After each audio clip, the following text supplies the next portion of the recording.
There is nothing worse than finding a ripper recipe that you want to try when you go camping, only to find that you absolutely screw it up when you get out there. Oh no! We've all done it. Even the pros screw it up. Doesn't matter how experienced you are, being out in the bush, trying a recipe for the very first time, it is a recipe for disaster. There is a way to fix this, and it is a bit of practice. What I've built here is something that's going to help me get all the practice in that I need before I head out to the bush to get my meals right. This is my camp kitchen that I've made at home, and it's brought to you today by today's video sponsor, Auxbeam. But more about them later. The whole point of creating this camp kitchen is twofold. One, I can practice all of my camp cooking recipes here before I head out to the bush, and I know I'll get it right when I get out there. And two, I'll be able to show you guys in a really well-controlled environment different recipes that I try here, so you can try them too. I've got a fire pit just here that's made out of bricks. It's got pavers on the bottom.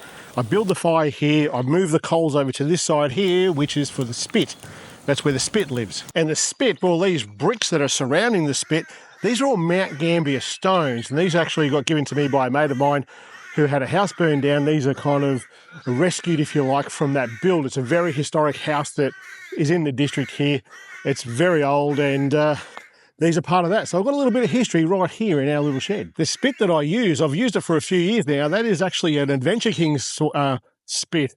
It works pretty well, but I'm looking for a different solution to that. Inside the shed, there's a couple more things here. I've got bricks sitting at the front just here, more Mount Gambier stone. They come up to provide the entrance to the shed, but also to help with the wind.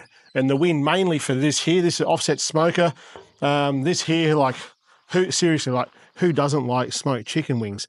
Over here, we've got a wood stack, Weber, for when there's fire bans on, I can still cook in here with the Weber, and a prep table at the back. But all of this used to be a hay shed, and it was all falling down. I've repurposed it, fixed it all up, and all the steel that's in here now is all 100% recycled. In front of the shed or behind the shed, depending on your perspective, there's also a solar panel out there which feeds the battery that I've got in there to keep it nice and charged. There is a trench running all the way along here, all the way up to there, past my bees. Yeah, I keep bees. Past the bees, up to the shed there. There's town water up there. My next part of this project is to bring town water into the camp kitchen so I can wash up, add water to dishes and stuff without actually having to go to the house. I can have everything right here. Now, if you're into camp cooking, you've probably got to admit that this is pretty damn good to have at your house to be able to practice all those things. But there's one major flaw that I have with this, and that is power. Because as you know, most of the cooking, especially in winter, you're going to do is going to be in the dark, and I needed lights in there. And my house is way over there. And to get power from there to here was going to cost an absolute fortune. And that's where today's sponsor comes in. See, Auxbeam have been contacting me about doing a video for them with their different lighting and switches and so forth. And I thought, well, why not just treat this like a car? Why not put a 12-volt system in here? So I did. Now, the shed isn't complete. We've still got a few things to do to this, but I really wanted to encourage you all to give this a crack at home, because this has been a bit of a game changer for what I do with camp cooking now. As far as the setup goes in here, I needed to do, well, a few things. Inside here, where on the meal prep table, on the Weber, on the smoker, all of those things, you need light in here. And because it's kind of sheltered with the walls and the front entryway and stuff, I needed it to be adjustable in brightness, so I needed it to be adjustable in the colour to keep the bugs down. So I went with rock lights from Auxbeam. The install of these is absolutely crazy simple. There's one hiding up in there. There's another one at the back there. All the wiring for this is all supplied. It's just a simple case of plug and play. It's dead set easy. There's a control box up the top there that you can see. That's the control box for the rock lights. The rock lights do a few things. I'll talk about that in a second. And the wiring loom, it just brings into 4 pieces. So in theory, you would put one under each wheel arch, I should say, in your vehicle, and they would control it each way. And I've got the last one sitting just up. Can you even see that? Just there. And there's actually, how many's on there? 15, I think 15. There's 15 lights on each side there. So there's 30 lights, 30 LEDs onto each one of those rock lights, individual ones. And they get pretty bloody bright, but they are adjustable. They're adjustable for colour. They're adjustable for brightness. It's got the full RGB spectrum. And they're also controlled with an app. That app will let you do multiple things in changing the brightness, changing the temperature of the lights, the colour of the lights. And it will also have a heap of preset sort of, what would you call it, effects, if you like. So you can play some music and get a bit of a disco thing happening in your shed or your car. There are 2 other lights that I've got in here. One up the top corner there on those little black brackets that I've made up there, and they're just simple white LED spots, and they are nice and bright. And the reason I wanted white ones is to shine out the front onto the fire pit, onto the spit. I may end up putting a fire pit at the front here. We'll talk about that in a second, get some feedback from you guys. That is mainly just so I can see the meat and whatever it is that I'm cooking on those fires at the time. So I'd rather have a white light for that. And the smoke from the fire will help keep the bugs down. The best thing, though, about this whole setup is that I wish I knew about this switch setup when I'd build my Land Cruiser, because this would have saved me so much headache. And by God, it's good. It's a 6-gang switch and they make them, I think, up to 12 or 24. They make big panels as well. So what this does, it controls power to all of these lights.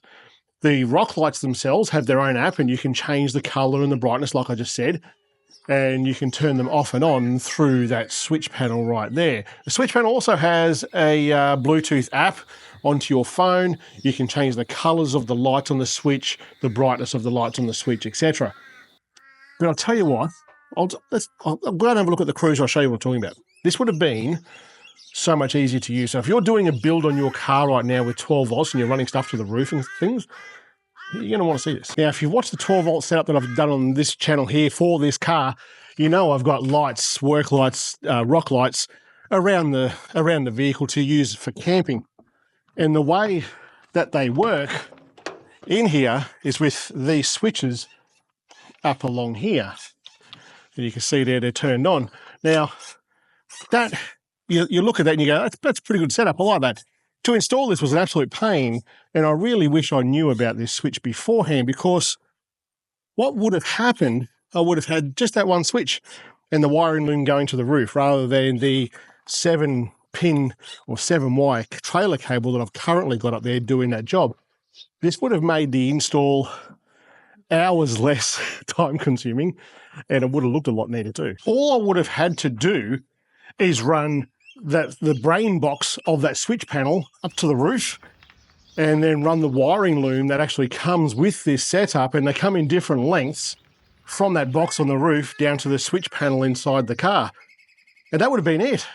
That is so simple. Would have had to run power up there as well for the lights, but because they're just small LED lights, I don't need to run the big chunky cables that come with this setup.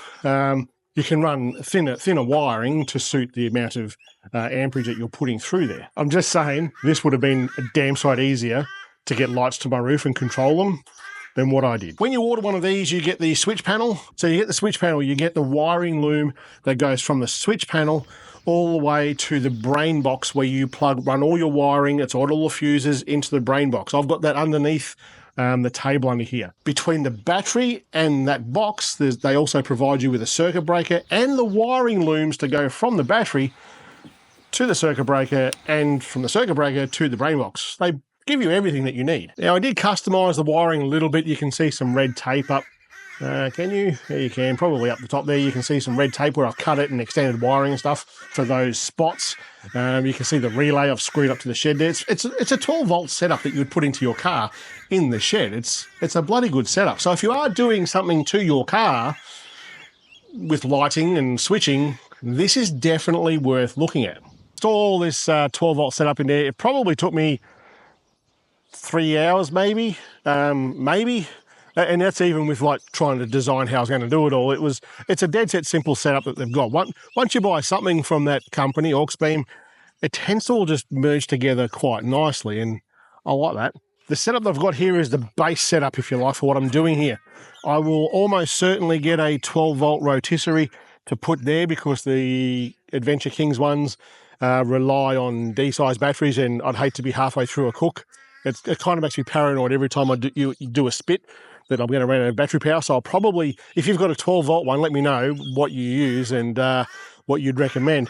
So I would run wiring out to a 12-volt one out here as well and control it from the switch panel as well.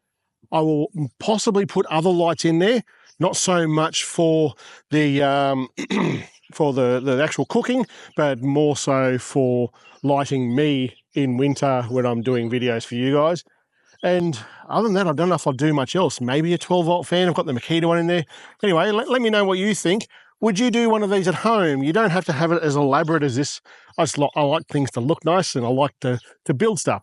But would you do something like this at home? You could do it in a sand pit, really. Have a fire in the sand pit at home and do all that sort of thing. But if you were doing this, what would you do differently? Let me know. And I'll see you next week. Catch you later.